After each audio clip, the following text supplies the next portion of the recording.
Bora lá, se você não é inscrito ainda no canal, se inscreve, tá? Rumo a 1.200.000 seguidores, já quase chegando aqui, tá bom? Bora lá, eu sei que você quer matéria e a gente já vai chegar aqui começando falando de Jair Messias Bolsonaro. Vamos lembrar uma coisa, o último vídeo que eu postei aqui falando sobre Jair Bolsonaro, ele apareceu nos Estados Unidos, tá? Falando com apoiadores e ao fundo havia um coro gritando para que Bolsonaro não voltasse ao Brasil, tá? Então, a intenção de grande parte dos apoiadores de Bolsonaro é que ele não volte ao Brasil, tá? Inclusive, tem matérias falando que se Bolsonaro voltar ao Brasil, ele pode ser perseguido politicamente, tanto pelo STF quanto pelo governo Lula, que hoje tem a máquina estatal na mão, tá? Então, existem inclusive mídias que já vêm anunciando isso. Mas a grande questão é, o prazo de Bolsonaro está acabando, tá? Porque até então, e essa matéria do Estadão, eu trago o mérito aqui, o crédito do Estadão, tá? O prazo termina na segunda-feira. Bolsonaro foi para os Estados Unidos, mas não tem nenhuma informação oficial sobre o tipo de visto que ele utilizou para chegar nos Estados Unidos. Se o visto que ele está lá é de turismo, se o visto que está lá, que ele utilizou, foi um visto oficial, ou seja, um visto de um presidente da República, né? A expectativa e a maior suspeita é que ele utilizou o visto oficial, né? De diplomático, porque ele chegou lá no avião da FAB. E se ele utiliza um visto diplomático, a partir do momento que Lula toma posse e ele deixa de ser o presidente eleito, passa-se então a não ser mais um visto diplomático. E aí se torna um visto temporário, ou seja, ele tem 30 dias, tá, a partir do dia que ele deixa de ser presidente, para ou pedir a renovação do visto, ou então deixar o país.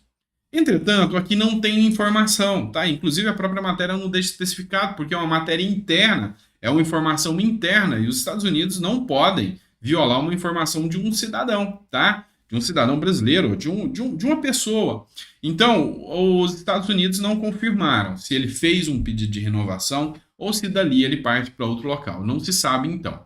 O fato é que se cogita que, caso o Bolsonaro não tenha feito o pedido de renovação de visto ou a renovação tenha sido negada, é que a partir de segunda-feira ele tem que sair dos Estados Unidos e ir para um novo paradeiro, senão ele fica ilegal nos Estados Unidos, tá? Então, a grande questão aqui é o que acontecerá com o Bolsonaro.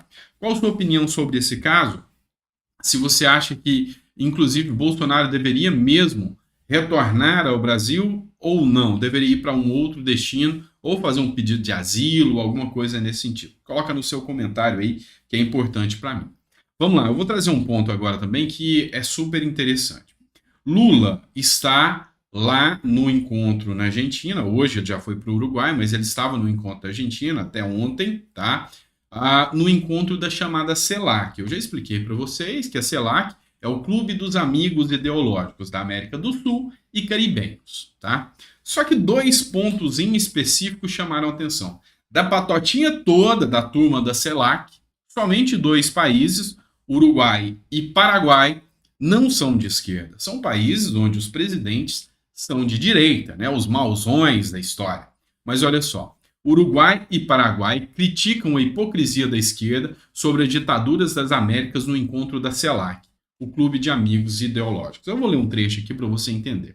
Em discurso na cúpula das comunidades de estados latino-americanos e caribenhos, a CELAC, realizada na terça-feira, em Buenos Aires, os presidentes do Uruguai, que é o Lacalle Pou, tá? E o do Paraguai, que é o Mário Benítez, tá? Falaram que todos os líderes da esquerda têm se silenciado, que a CELAC acolhe sem qualquer reprimenda pública e sem qualquer ação efetiva as três ditaduras da região. Ou seja, eu estava lendo uma matéria hoje, super interessante, eu vou ver se eu deixo o link aqui na descrição para vocês, falando que ainda existem no mundo 49 ditaduras. O que caracteriza uma ditadura? Um país que cerceia a opinião, que não tem uma eleição justa, que o judiciário, e até é interessante aqui, tá? Da onde que vem a palavra ditadura? É uma palavra de origem latina, tá? E a ditadura significava um juiz que, para resolver uma situação de anormalidade, que era o ditador, para resolver uma situação de anormalidade, ele tinha todos os poderes nas suas mãos. Então ele tomava conta de tudo. Daí vem a origem da palavra ditadura. Coincidência? Não sei. Mas olha só, o que é interessante. Nós temos na América do Sul 3: Nicarágua, nós temos Cuba e nós temos Venezuela. Não é uma cogitação, não é uma mera guerra de afirmativas ideológicas, é fato consumado para todo o resto do mundo, que esses 3 países configuram-se uma ditadura. E estranhamente, com exceção da Argentina, né, que Lula tem um alinhamento muito grande, os 3 países que Lula mais tem alinhamento e mais quer negociar: Venezuela, Cuba e a Nicarágua. Tá? Então, assim, a gente vê que a situação é complexa demais. E, é lógico, os sensatos aqui, né, que são considerados os mauzões, né, que é o Lacalle Pou, tá, do Uruguai, e o Mauro Benítez, do Paraguai, são contrários. Inclusive, o Lula teve um encontro com Miguel Dias, que é o presidente de Cuba.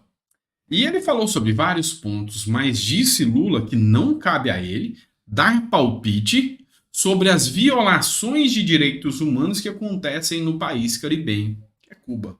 Estranho isso, né? Estranho, e eu te garanto que a população brasileira não está gostando nem um pouco disso. E já que a gente está falando de ditadura, já que a gente está falando de protesto, vamos falar dessa pauta aqui, tá? Não vou nem colocar o áudio, não, que é só gritaria mesmo, mas você está vendo essas cenas que você está assistindo? Pois é, isso aqui é lá no Peru. Deixa eu te explicar a situação do Peru, tá? Lá no Peru, o presidente de extrema esquerda, que é o Castillo, Pedro Castillo, ele tentou dar um golpe de Estado, tá? Mas Lula se silenciou, toda a esquerda se silenciou. Ninguém criticou ele, mas ele tentou dar um golpe de Estado. Então ele tentou colocar toque de recolher, tomar as armas da população, fazer, tipo assim, tudo aquilo que um ditador sempre sonhou fazer, tá? Só que lá tinha um exército forte e tinha um congresso forte. E o exército e o congresso colocaram ele para correr e o prenderam.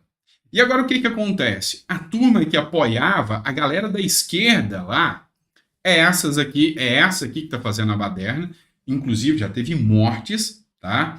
E eles querem a destituição da vice-presidente que assumiu o lugar, porque ela não é tão esquerda quanto eles querem. É uma chamada esquerda caviar, ela quer fazer uma política de contenção de gastos, ela quer controlar um pouquinho mais para o país e para frente. Só que sabe o que eles estão pedindo lá? A destituição do presidente, da presidente, né? Será que isso não é antidemocrático? Será que não cabe aí uma nota de repúdio do presidente do Brasil sobre isso? Já que ele fala tantas coisas, né? Dá tantas notas de repúdio. Então, lá a situação é essa. E quando a esquerda faz isso, pouco